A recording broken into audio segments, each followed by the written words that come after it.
皆様こんにちは。宇治原実です。世界に誇る日本人の心、副題として日本人こそ聖書の民だったというテーマで皆様とご一緒に考えたいと思います。本日は5月8日土曜日第35回目です。テーマは大東亜会議各国代表の主張です。本日のポイントです。昭和18年11月、戦時下の東京にアジアの6首脳が集まり、大東亜会議が開催されました。史上初めて一堂に会したアジア諸国の代表が白人支配下の解放を夢見、アジアの独立に大きく前進した歴史的な会議です。それでは始めます。まず参加者の紹介です。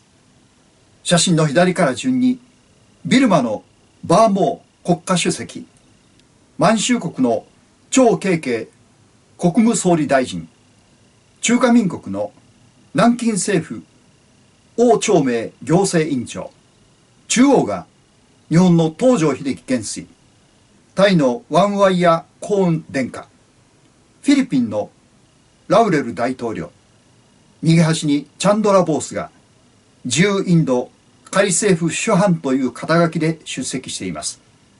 次にこの会議に参加した首脳の発言をご紹介します。順不動です。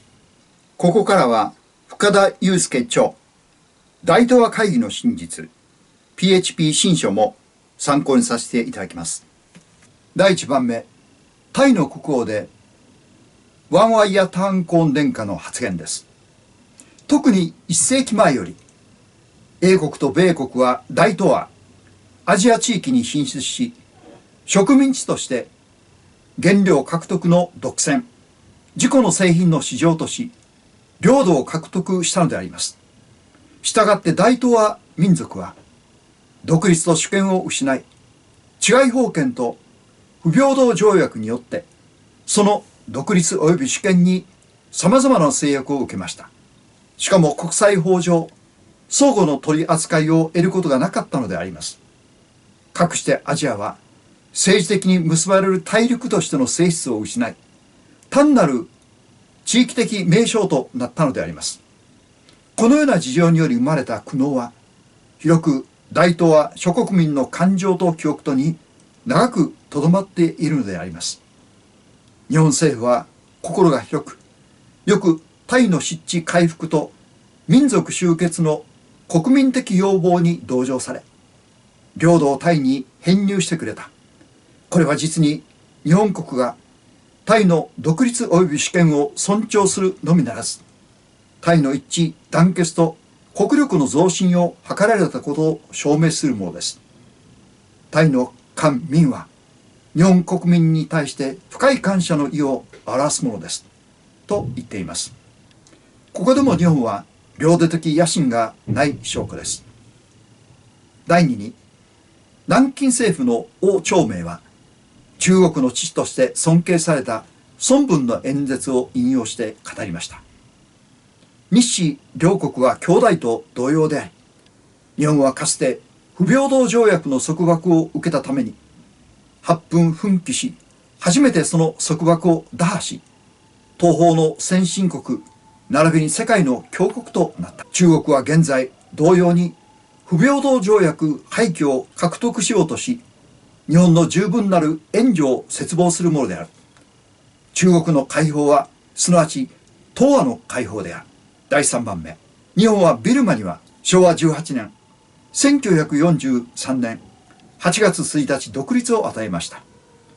そして民族的に深い関係のあるマレー地方の一部をビルマに編入することにしました。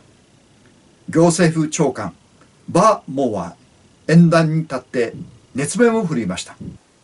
わずか1600万のビルマ人が独力で国家として生まれるために闘争したときは常に失敗に終わりました。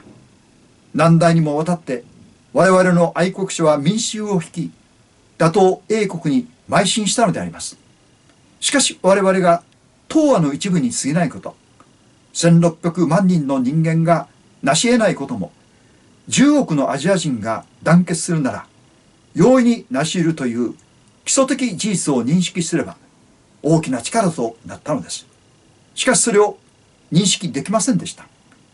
それで敵に対するあらゆる我々の反抗は容赦なく踏みにじられたのであります。今より20年前に起こった全国的反乱の際には、ビルマの村々は焼き払われ、婦女子は虐殺され、獅子は投獄され、あるいは絞殺され、また追放されたのであります。反英運動は次から次へと繰り返され、このようにして闘争は続けられたのであります。ここで聖書の一節をご紹介いたします。私は再び火の下で行われる一切の虐げを見た。見よ、虐げられている者の涙を。彼らに慰める者がいない。虐げる者が権力を振るう。しかし彼には慰める者がいない。旧約聖書伝道者の書4章1節。抑圧と迫害は人類の歴史そのものです。今から3000年前、すでに虐げる者がおり、権力を振るっていました。また、虐げられる者の涙がありました。慰める者がいないという悲しい状況をイスラエルのソロモン王が記しています。帝国主義の時代が大昔から70年ほど前まで続きました。欧米帝国主義の時代もありました。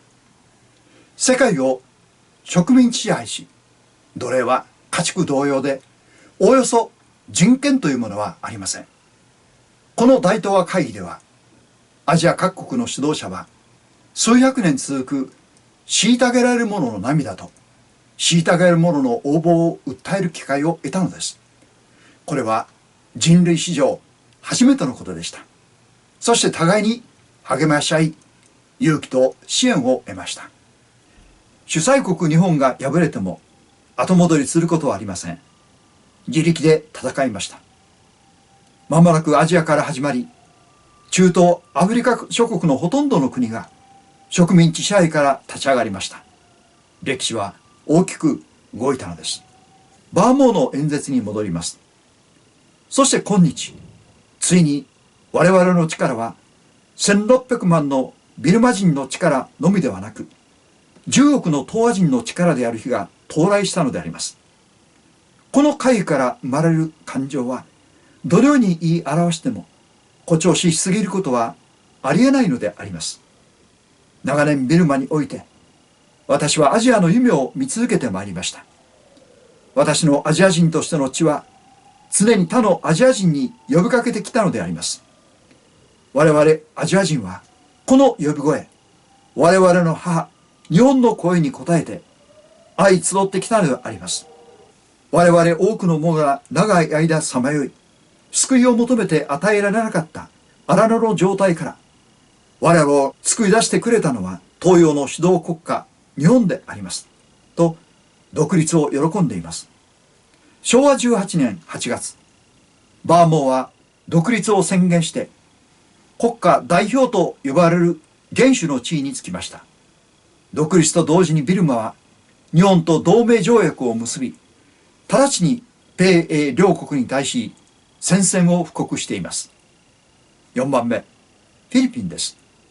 同じ昭和18年の10月14日、フィリピンは独立しました。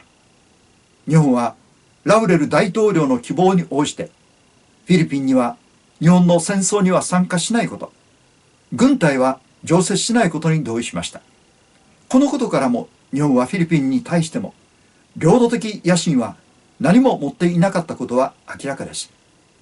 フィリピンのラウレル大統領はその演説の中で、第一に申し上げたいのは、まず大日本帝国に対する深い感謝の言葉であります。と述べています。フィリピンは米国の影響を深く受けていたので、日本の協力に踏み込めない事情がありました。5番目、インドのチャンドラ・ボースははっきり述べています。ナポレオン死後のウィーン会議、またベルサイユ会議のいずれも弱肉強食の様相を呈し、強国は弱国の分配に虎視眈々としていた。それらの会議では強弁と恫喝、つまり強い言葉と脅しが横行した。しかし大東亜会議は強弁も恫喝もない穏やかな空気のうちに一つの家族パーティーだった。今我々は日本という無敵の友と各代表の支援を得て解放の日近きことを確信して戦場に赴かんとするのであります。大東亜共栄宣言が全世界の非抑圧国民の憲章となることを祈る。6番目、インドネシアからは民族指導者として名を馳せていたスカルノ。独立後は初代大統領とハッタ副大統領が来日します。国がまだ独立していないので正式の参加ではありませんでした。ところが天皇陛下は両所皇居に招かれます。